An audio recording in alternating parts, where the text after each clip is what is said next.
Um bom dia a todos e a paz do Senhor. Eu sou o pastor Rosivaldo, da Assembleia de Deus em Pavuna. Nosso pastor é o nosso pastor Carlos Lolli. E nós somos congregação de Madureira, onde nosso pastor-presidente é o bispo Abner Ferreira. Estamos aqui para dar a lição número 9, que se intitula Um chamado à adoração e um alerta. Essa lição está baseada no Salmo 95. E o texto áureo dessa lição hoje é: Ó vinde, adoremos e prostremo-nos, ajoelhemos diante do Senhor que nos criou. Salmo 95, versículo 6. A verdade aplicada está falando sobre a adoração, envolve cânticos, alegria, reverência, proclamação, mas também obediência. E nós temos também os objetivos da lição, que fala: mostrar o Salmo 95 é um convite à adoração. Entender o que é a adoração verdadeira. Alertar que é preciso estar atento à palavra de Deus. No texto de referência, ele fala sobre o Salmo 95. E todo o texto tem um contexto.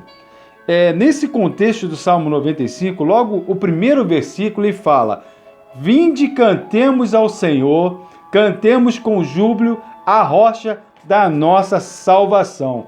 Esse primeiro versículo ele fala de um episódio que aconteceu na Bíblia, que Moisés estava já há 38 a 40 anos no deserto.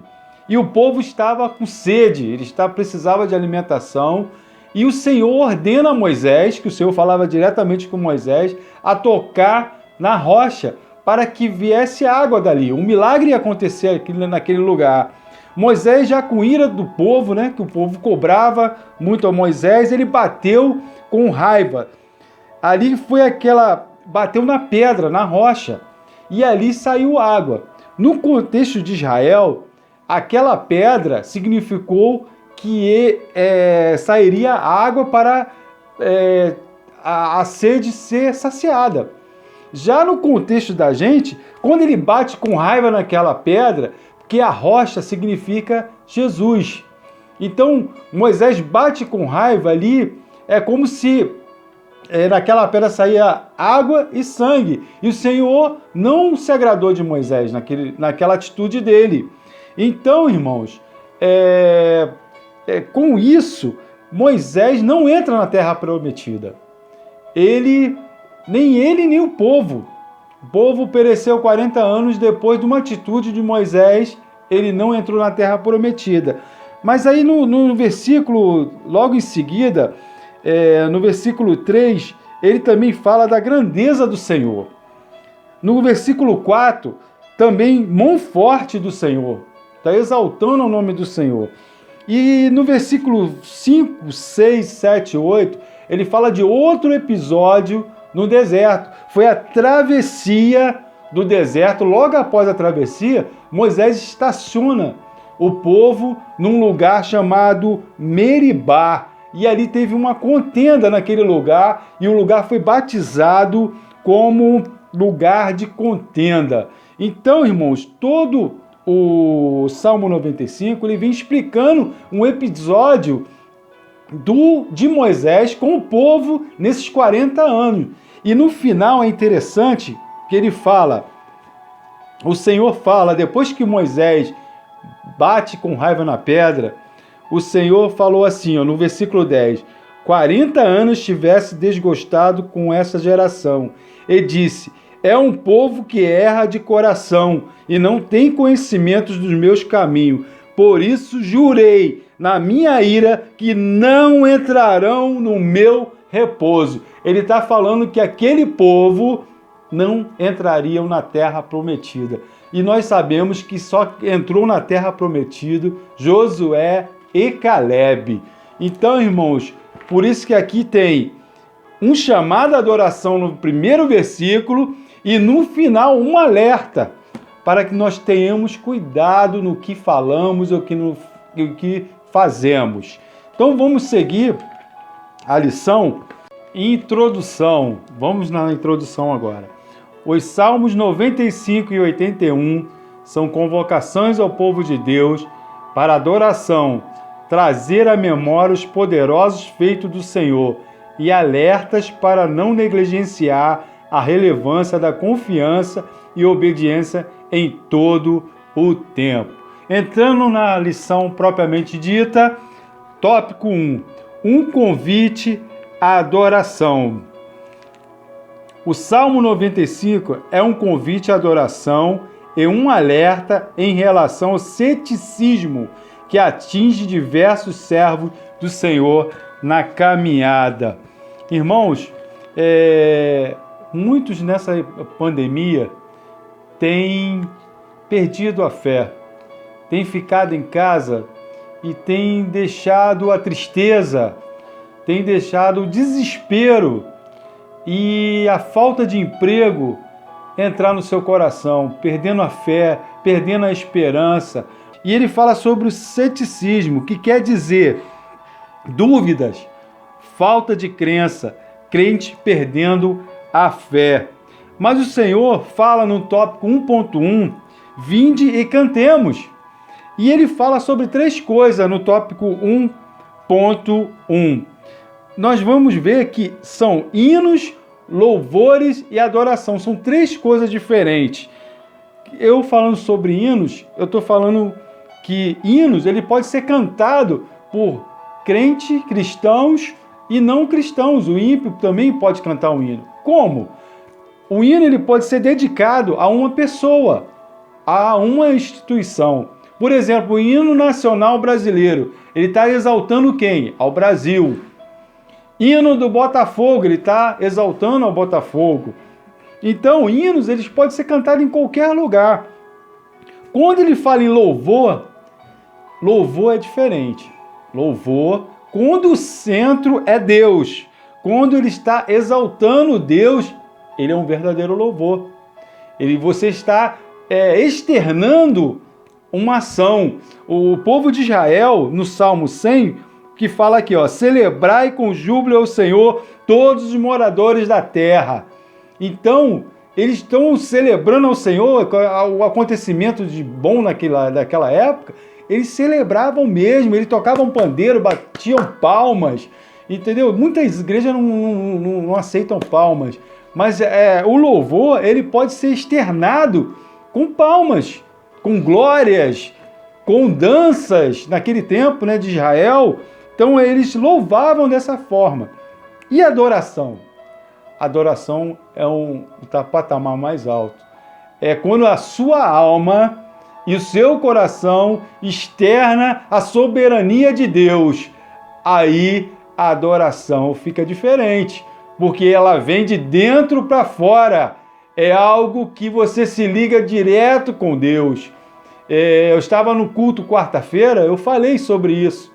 E foi interessante que o evangelista Wallace começou os hinos da harpa, e ele ali começou já no primeiro hino que ele cantou, a gente estava meio assim ainda, e ele, se tu minha alma... Irmãos, foi como se todos parassem e ouvissem o louvor e a adoração do evangelista Wallace.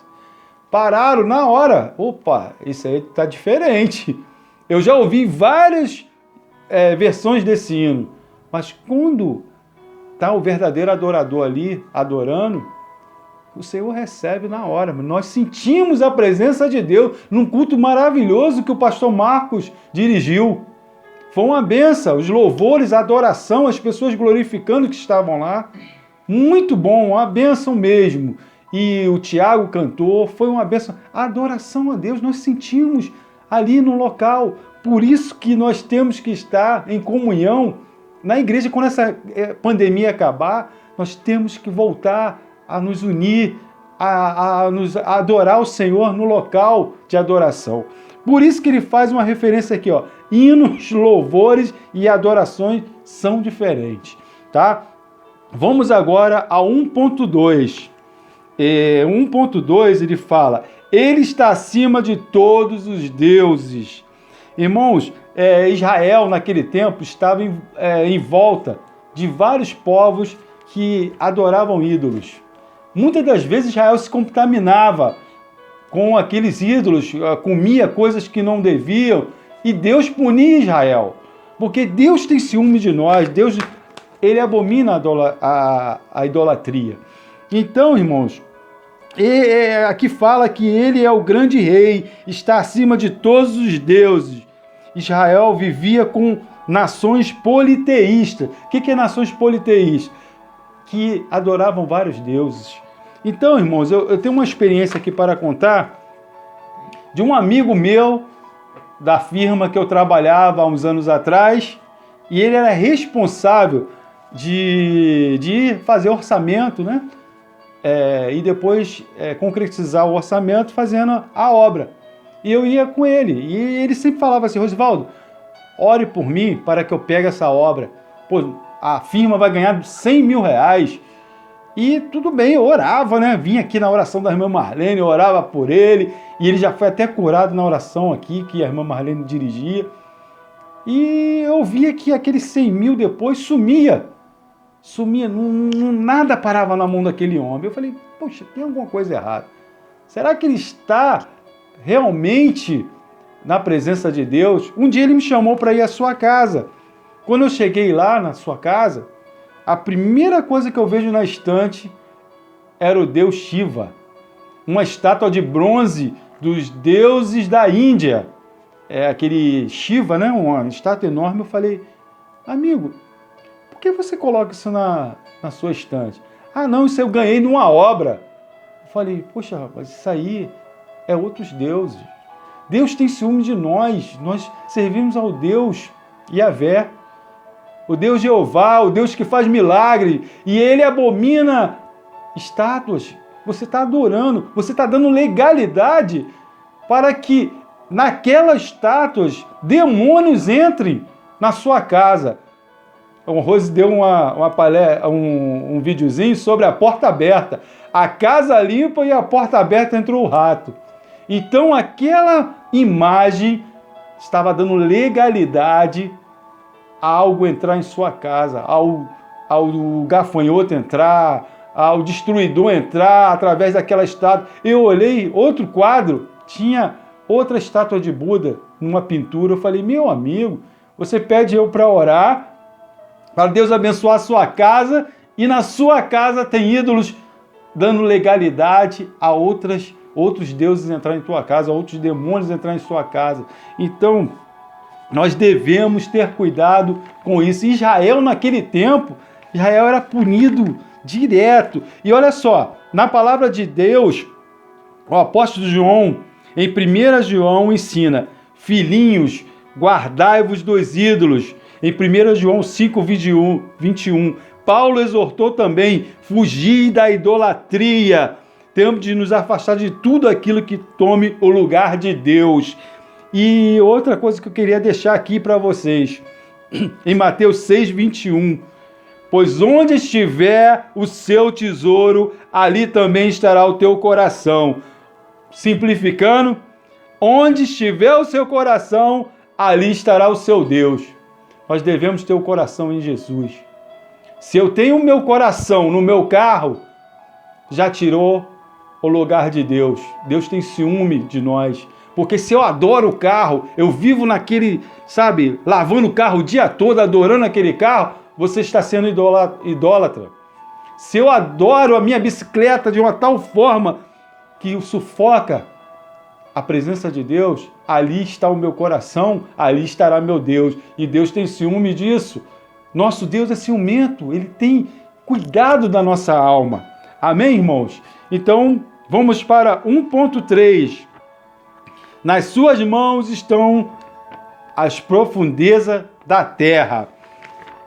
Quando ele fala aqui sobre as suas mãos estão a profundeza da terra, naquele tempo, no estudo do comentário bíblico NVI, ele fala que as profundezas da terra era considerada antigamente uma região além do alcance dos deuses.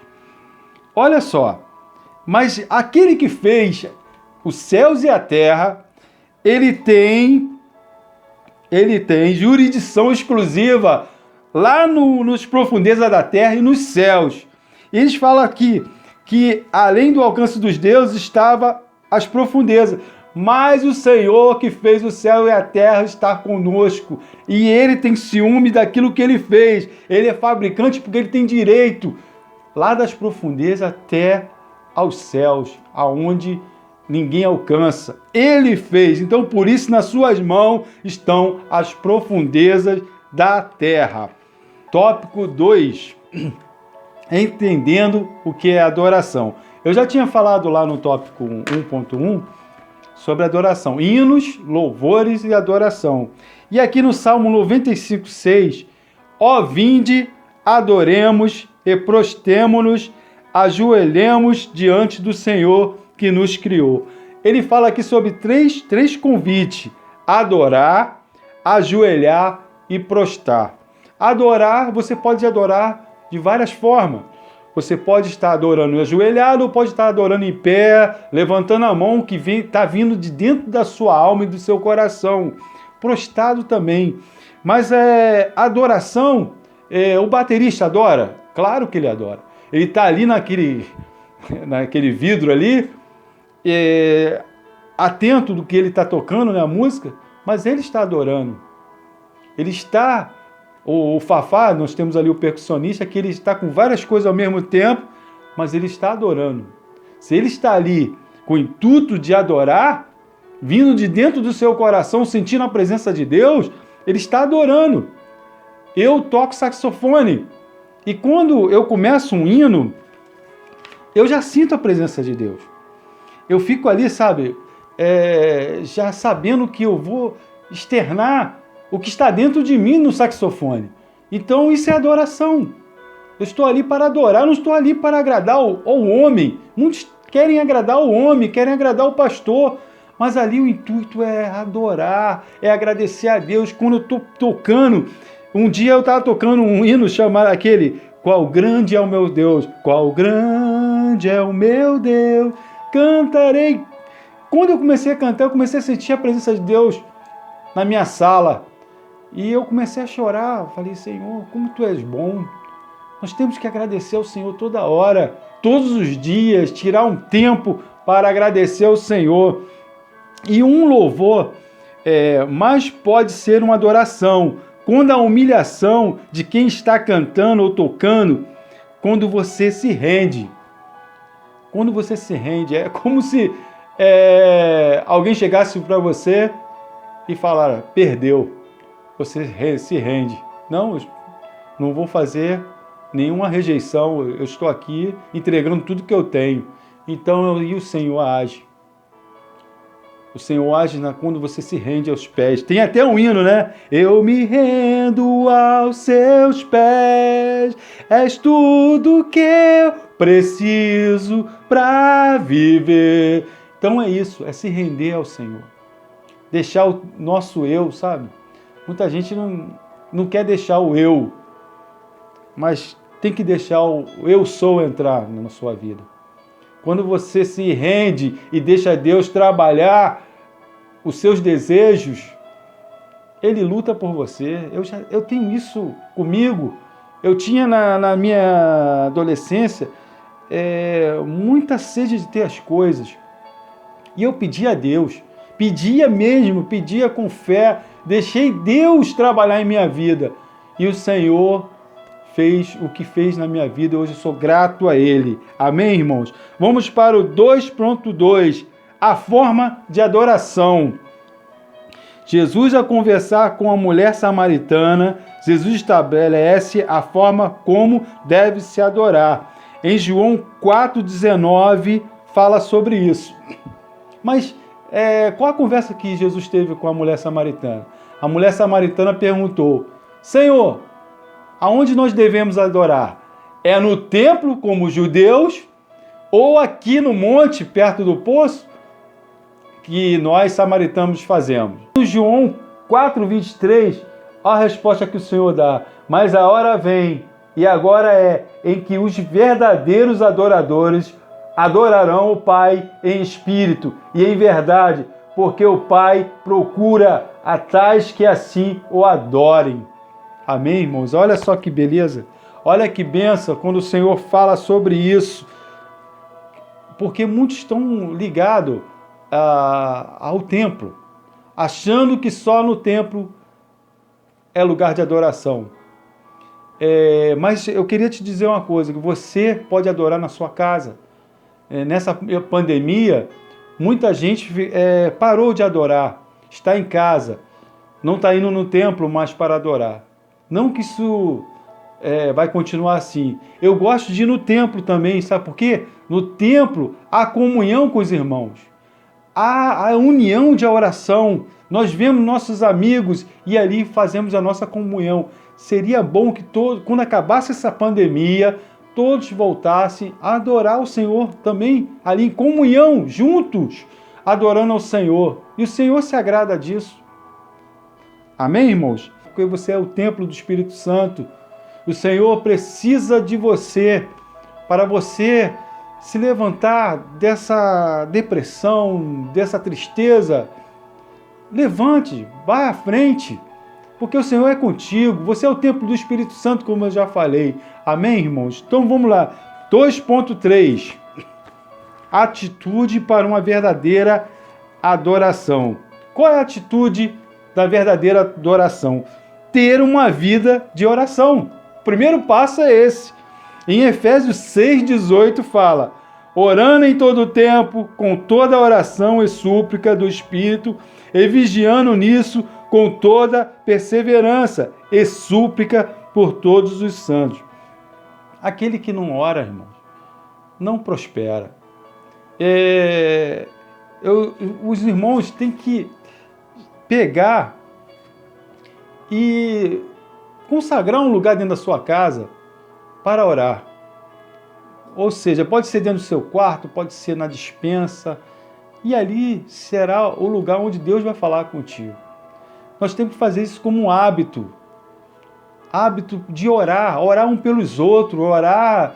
Mas eu vou orar, já orei tudo, já pedi tudo. Não, irmãos, tem pessoas precisando da sua oração, tem amigos, tem pessoas morrendo de fome, tem pessoas na nossa igreja que precisa de um apoio seu, de uma oração, e o Senhor ouve a oração do justo.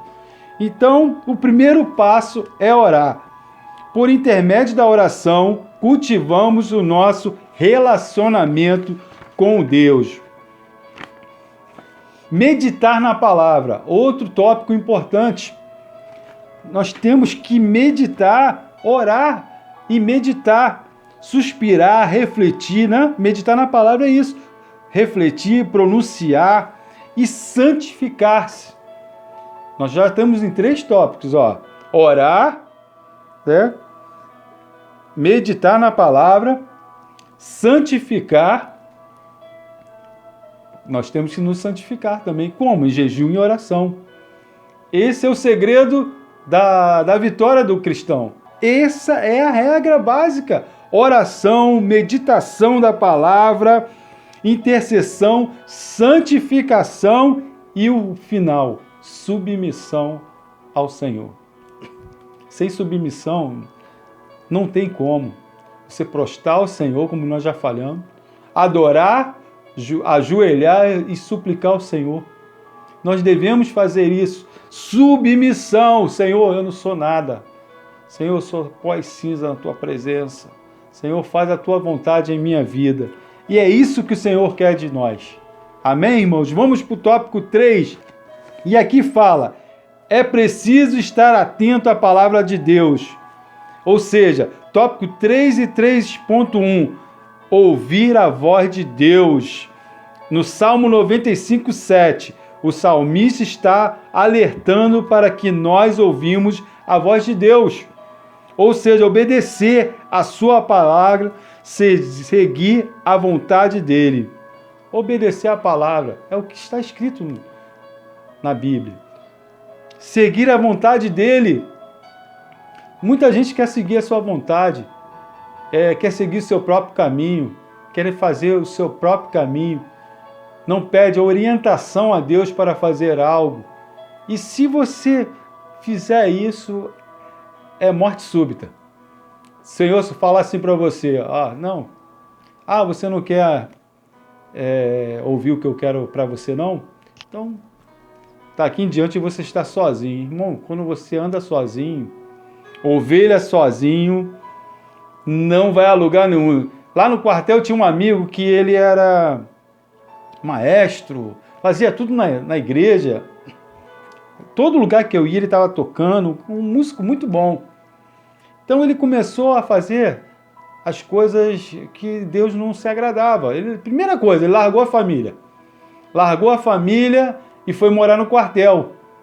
E ali ele já não podia ir mais na casa da mãe, porque a ex-mulher estava lá, então ele começou a morar no quartel. Então um dia ele estava tão triste pelas atitudes que ele tomou, que ele pegou o carro para sair num sábado do quartel, parou no sinal e ficou assim, para onde eu vou? Não tinha mais, ele não podia mais ir na igreja tocar, porque ele estava excluído. Ele arranjou outra mulher, mas aquilo estava de uma tal forma que ele parou no sinal e ficou 5 minutos pensando na vida dele, o que ele ia fazer. Mas as atitudes dele, a desobediência, fez com que ele chegasse a esse ponto de ele parar no sinal e não saber para onde ir, com quem conversar.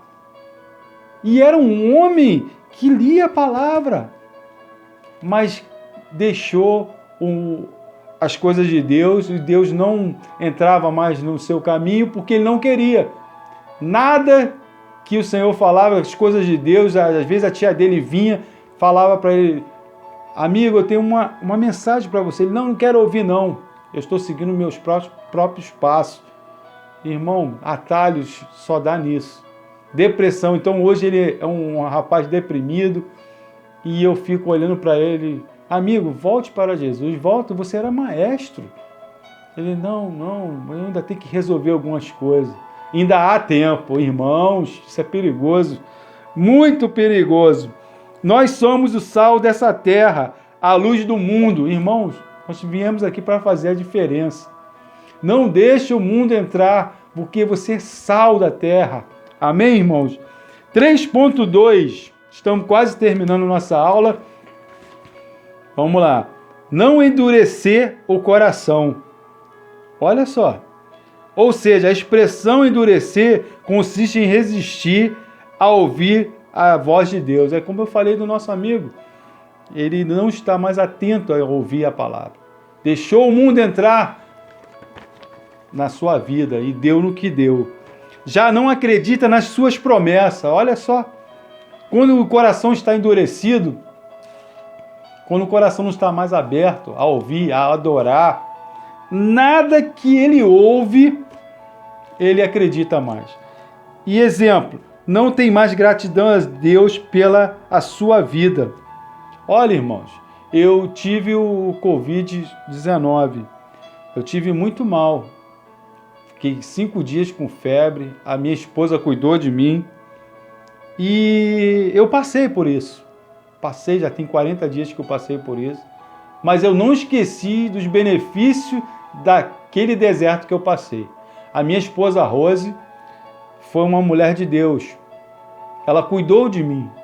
E um dia eu estava tomando um remédio chamado paracetamol, e ela estava me dando aquele remédio, mas a febre não ia embora. E ela, meu Deus, como é que pode? Ele está tomando azitromicina com paracetamol, mas não está baixando. Como é que é isso? Irmãos, e Deus falou no ouvido dela que era para trocar o remédio. E ela trocou o paracetamol por Novalgina. E ela, antes de fazer isso, ela ligou para um médico. Doutor, eu posso trocar? Porque não está adiantando paracetamol. O médico perguntou, Rose, o que ele está tomando? Ele está tomando azitromicina com paracetamol. Aí o médico, dá Novalgina como você ia fazer, porque paracetamol com azitromicina pode dar uma doença hepática nele.